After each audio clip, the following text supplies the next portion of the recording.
ڕێز و سڵاو بۆیەوە بینەرانی خۆشەویستی تەلەڤیزیۆنی کۆمەڵە بە یارمەتی هاوڕێیان یاوکار ماتوینەتەوە خزمەتان بۆ پێشکەشکردنی گەشتی هەواڵەکانی ئەمڕۆی هەینی سەرەتا سەردێڕی چەند هەواڵ.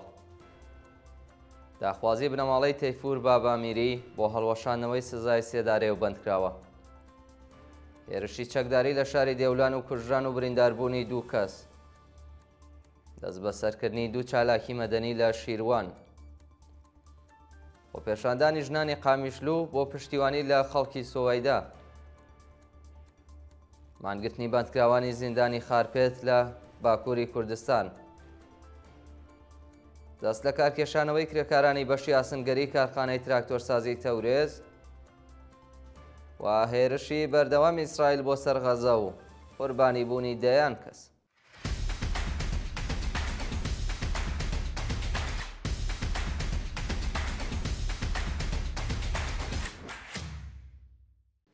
داخوازی بنەماڵەی تەیفور بابامیری بۆ هەڵوەشانەوەی سزای سێدارێ و بەندکراوە.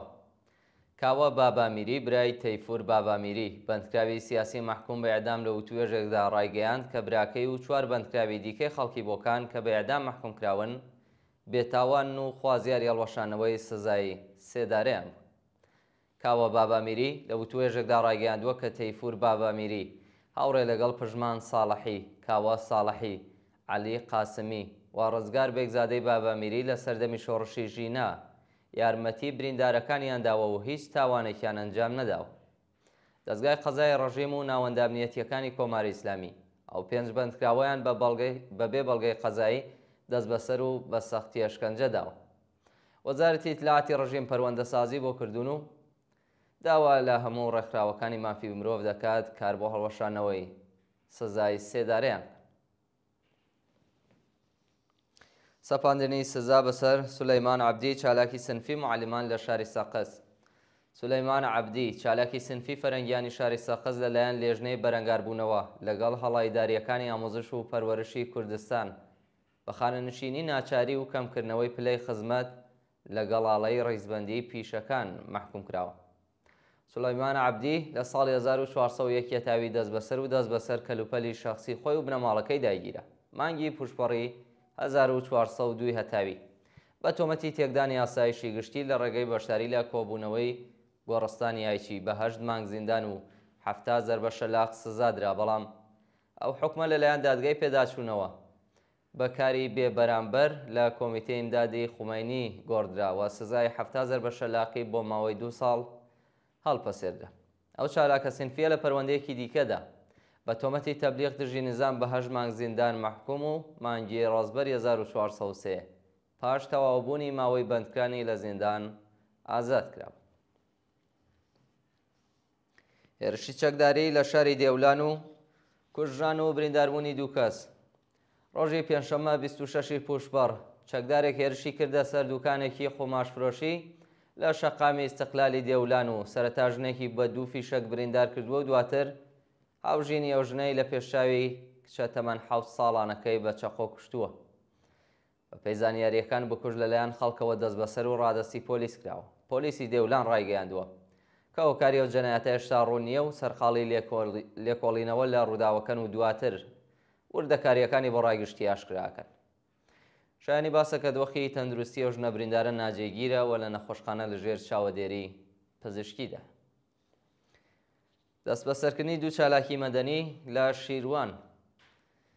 ڕۆژی پێنجشەممە 26 پوشبەڕ دوو چالاکی مەدەنی بە ناوەکانی ئەعزەم ناسری و حەسەن سەیفی خەڵکی شارستانی شیروان لە پارێزگای خوراسانی شوماڵی لەلایەن ئیدارەی ئیتلاعاتەوە دەست بەسەر کراون.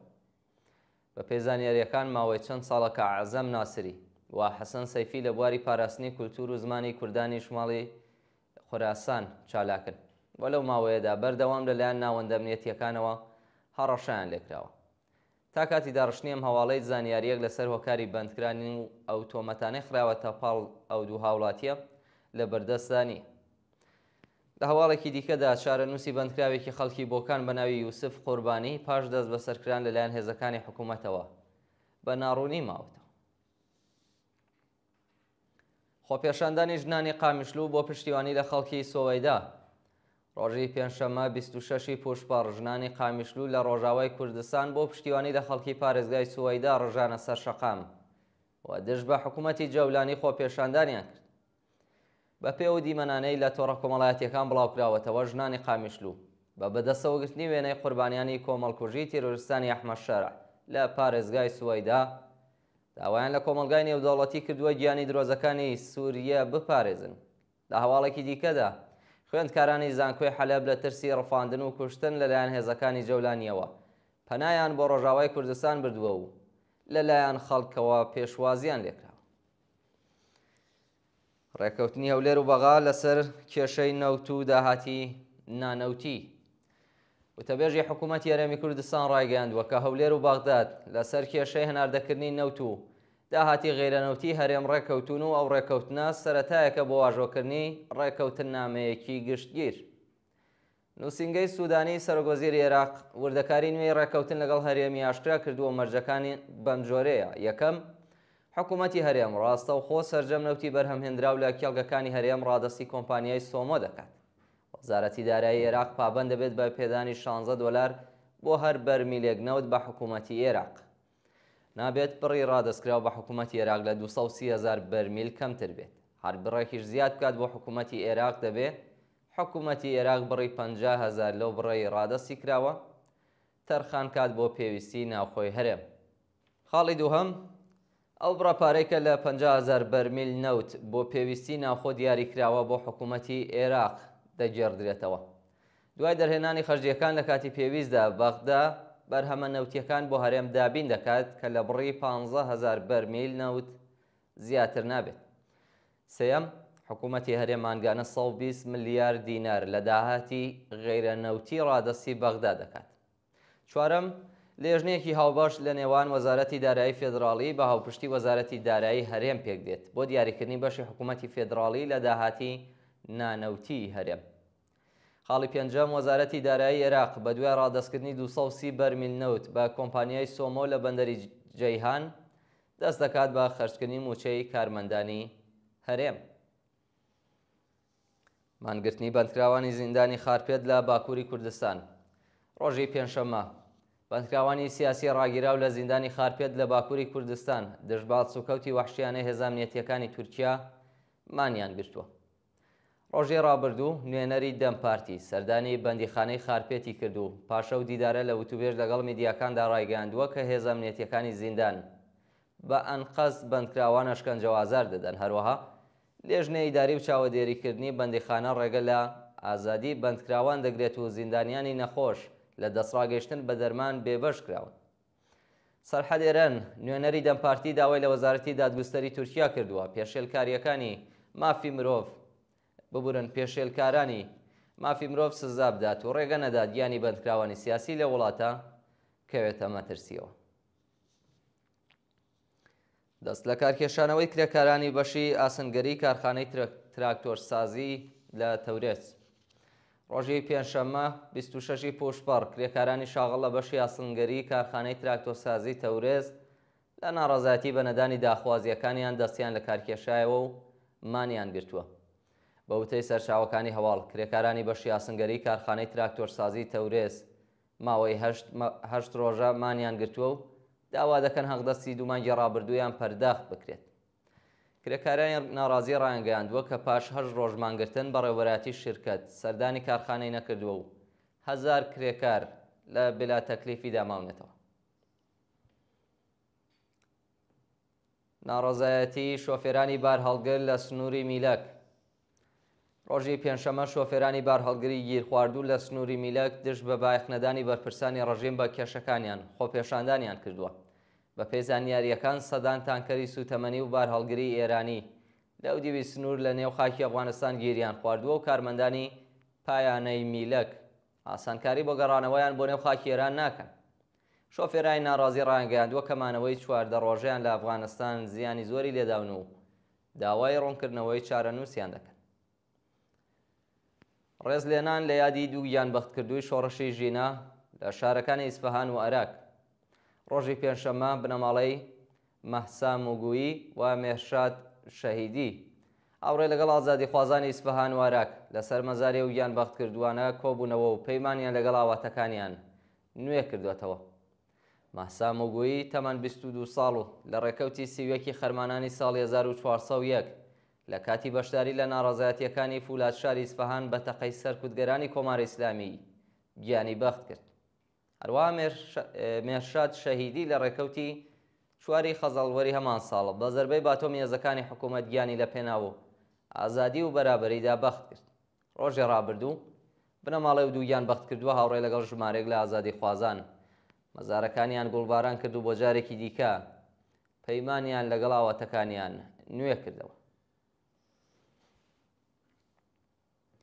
بەیانیەی لێبوردنی نێودەوڵەتی بۆ کۆتایهێنان بە سەرکوتی شارۆمەندانی ئەفغانستانی. ڕێکخراوی لێبوردنی نێودەوڵەتی لە بەیاننامەیەکدا وێڕایی دانەکردنی سەرکوتی شارۆمەندانی ئەفغانستانی لەلایەن کۆماری ئیسلامیەوە خوازیاری کۆتایهێنان بە سنوورداشکردنی ژنان و کچانی ئەفغانستانی بوو. لەو بەیاننامەیەدا هاتووە کە سنوورداشکردنی بە کۆمەڵی شارۆمەندانی ئەفغانستانی پێشێلکردنی ئاشکرای مافی مرۆڤە و کۆماری ئیسلامی گیانی هەزاران شارۆمەند بە تایبەت ژنان و کچانی خستۆتە مەترسیەوە. لێبوردنی نێودەوڵەتی هۆشداری داوە کە زۆربەی و کەسانی سنوورداشکراون ژنان، کچان، منداڵان، ڕۆژنامەنووسان، نەیارەکانی حکوومەتی تاڵەبان و چالاکانی مافی مرۆڤن کە پاش گەڕانەوە بۆ ئەفغانستان کەوتونەتە بەر سەرکوت و ئاشکەنجەی حکوومەتی تالیبان. لە سەرەتای ساڵی 2025 زاینیەوە کۆماری ئیسلامی 1 ملیۆن شارۆمەندی ئەفغانستانی سنوورداش کردوێتەوە و ئەو ڕێکخراوەیە خوازیاری پێدانی مافی شارۆمەندی بە ژنان و کچانی ئەفغانستانی لەلایەن کۆماری ئیسلامیەوە. هێرشی بەردەوام ئیسرائیل بۆ سەر غەزە و قوربانیبوونی دەیان کەس. ڕۆژی پێنجشەممە ئەرتەشی ئیسرائیل چەند ناوچەی لە کەرتی غەزە بە چڕی وەردەمان کرد و بۆ هۆیەوە 25 فەلەستینی گیانیان بەخت کرد. بە پێی راپۆرتی ئەلعەرەبیە پەهپادەکانی ئیسرائیل شوێنی نیشتەجێبوونی ئاوارەکانیان لە وردوگای بەریچ کردووەتە ئامانج و لە ئاکامی و هێرشانەدا 25 فەلەستینی گیانیان لەدەستدا و بەدەیان کەسیش بریندار بوون. هەروەها کەنیسەیەکی مەسیحیەکانی غەزە لەلایەن سەربازانی ئیسرائیلیەوە کراوەتە ئامانج و لەو هێرشەشدا چەند کەس بوونەتە قوربانی. و دوایین هەواڵمان سەبارەتە بە هێرشی هۆزە عەرەبەکانی سووریا بۆ سەر دروزەکانی سوەیدا.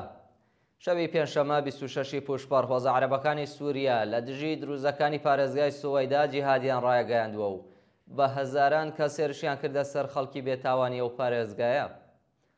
ڕۆژی ڕابردوو سەرۆک هۆزە عەرەبەکانی سووریا ڕایان گەیاندووە کە ئەگەر بەس تەنیا هێزەکانی حکوومەت دەگرێتەوە و ئەوان لە دژی دروزەکانی پارێزگای سوەیدا جیهاد دەکەن.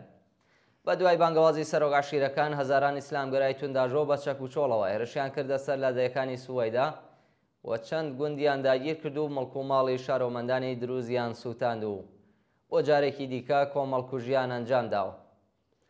لە بەرامبەردا حکمەت حیجری سەرۆکی دروزەکان شەڕێکی قورسی لە دژی هۆزە عەرەبەکان ڕاگەیاند و فڕۆکەکانی ئیسرائیل کاروانی نظامی تێرۆریستانیان لە دەوروبەری سوەیدا کردوتە ئامانج. بە پێی زانیاریەکان هێشتا شەڕ لە دەوروبەری سوەیدا بەردەوامە و تانکەکانی ئیسرائیل دەربازی قونەیتەرە بوون و بەرەو سوەیدا بەڕێکەوت. بینەرانی خۆشەویست گەشتی هەواڵەکانی ئەمڕۆتان پێشکەش کرا. کات و ساتێکی خۆش بۆ هەموو لایەک.